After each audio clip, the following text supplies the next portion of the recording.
Hello everyone and a very warm welcome to bite and diet. मैं हूँ dietitian Priyanka और आज मैं बात करने जा रही हूँ न्यूरोपैथी पेन के बारे में।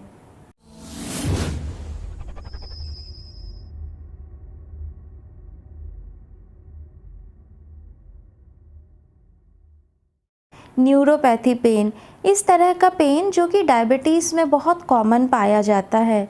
अगर आपको बहुत लंबे समय से डायबिटीज़ है तो इन फ्यूचर इसके कॉम्प्लिकेशन के रूप में आपको न्यूरोपैथी पेन डेवलप हो सकता है। क्योंकि डायबिटीज़ में हमारा ब्लड शुगर हाई रहता है तो काफ़ी केसेस में हमने देखा है कि मेडिसिन लेने के बाद भी कुछ लोगों का शुगर कंट्रोल में नहीं आता। ऐसे में बहुत ज़रूरी है कि आप डाइट मैनेजमेंट से, डाइट थेरेपी से अपने शुगर को कंट्रोल करने की कोशिश करें, क्योंकि ये शुगर जो आपके ब्लड में बढ़ा हुआ शुगर है ये धीरे धीरे आपके ऑर्गन्स को डैमेज करने लगता है और जैसे जैसे ये डैमेज बढ़ता जाता है धीरे धीरे ये आपके किडनी, न्यूरॉन्स इन सभी को डैमेज करना शुरू कर देता है और इसी का एक पार्ट है डायबिटिक न्यूरोपैथी। हम डाइट थेरेपी के ज़रिए बहुत ही इफ़ेक्टिवली अपने शुगर को कंट्रोल कर सकते हैं, अपने ऑर्गन्स को डैमेज होने से रोक सकते हैं। इसीलिए डाइट थेरेपी एक बहुत इम्पॉर्टेंट पार्ट है डायबिटीज़ मैनेजमेंट का। तो आप चाहे कहीं से भी ट्रीटमेंट करा रहे हो, कोई भी मेडिसिन्स ले रहे हो, उसके साथ आप डाइट थेरेपी ज़रूर लीजिए।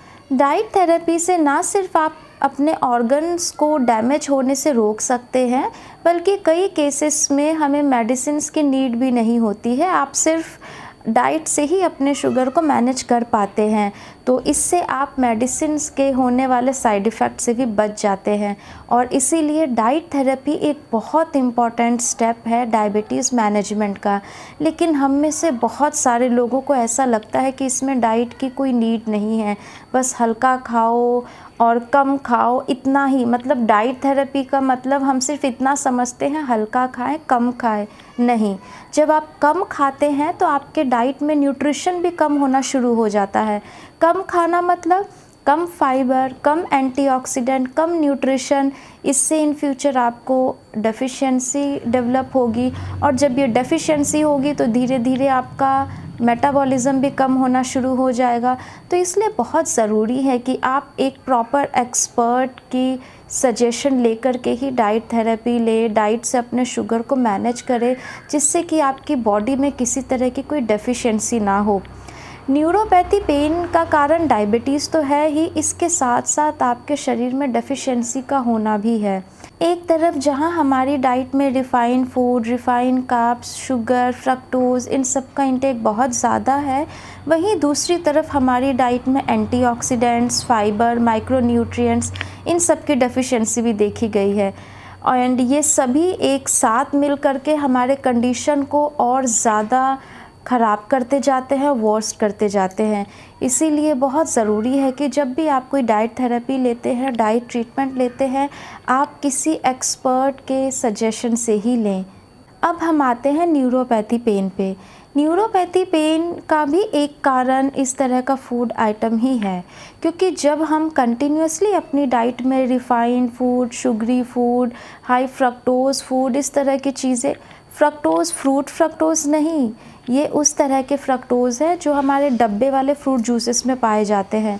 इस तरह की चीज़ें जब हम डाइट में बहुत ज़्यादा लेते हैं तो ये हमारे शरीर में इन्फ्लामेशन कॉज करता है।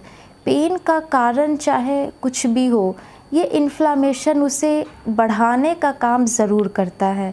इसीलिए आपका इन्फ्लामेशन ना बढ़े, आपका इन्फ्लामेशन कम रहे, इसके लिए बहुत ज़रूरी है कि आप इस तरह के फूड आइटम अपनी डाइट में कम से कम लें। मैं फिर से नाम ले रही हूँ, रिफ़ाइंड फूड जैसे सूजी, मैदा, इस तरह की चीज़ें, बिस्किट, ब्रेड, ये सभी रिफ़ाइंड फूड में आते हैं। इसके अलावा शुगरी फूड, वैसे फूड जिसमें हम अलग से शुगर ऐड करते हैं, जैसे टी, कॉफ़ी में हम लोग शुगर अलग से ऐड करते हैं। इसके अलावा भी बहुत सी रेसिपीज़ है जहाँ हम शुगर ऐड करते हैं। कभी कभार ठीक है, बट जब इनकी फ्रीक्वेंसी बहुत ज़्यादा हो जाती है तो ये हमारे ऑर्गन्स को डैमेज करते हैं एंड हमारे शरीर में इन्फ्लामेशन को बढ़ाते हैं, जिससे आपका पेन बढ़ सकता है।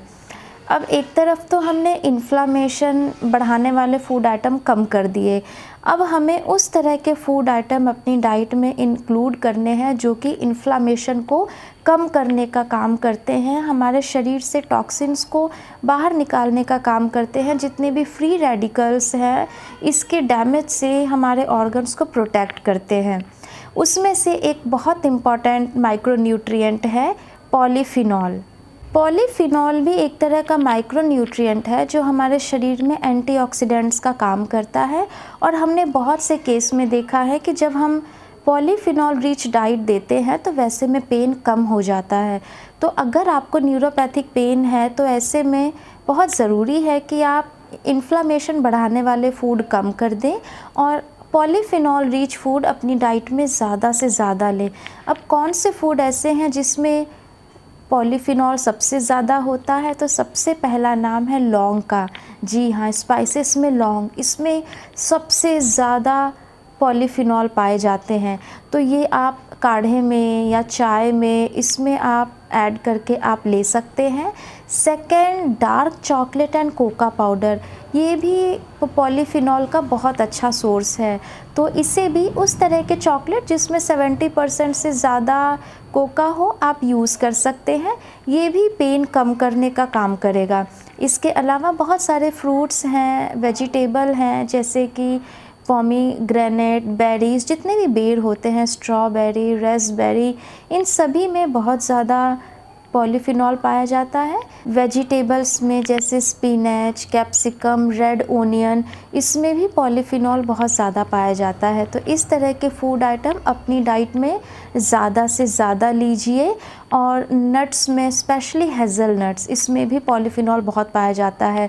तो अगर आपको न्यूरोपैथी पेन है तो आप पॉलीफिनॉल रिच फूड आइटम मैंने अभी जिनके नाम बताए हैं इसे अपनी डाइट में ज़्यादा से ज़्यादा लीजिए। एंड कोशिश कीजिए कि आपकी डाइट वेजिटेरियन हो, क्योंकि वेजिटेरियन फूड में सबसे ज़्यादा पॉलीफिनॉल और एंटीऑक्सीडेंट्स पाया जाता है। जैसा कि मैंने स्टार्टिंग में ही बताया था कि ऐसे में कम खाना खाने से, कम न्यूट्रिशन लेने से हमारे शरीर में डेफिशिएंसी होने के भी चांसेस हैं।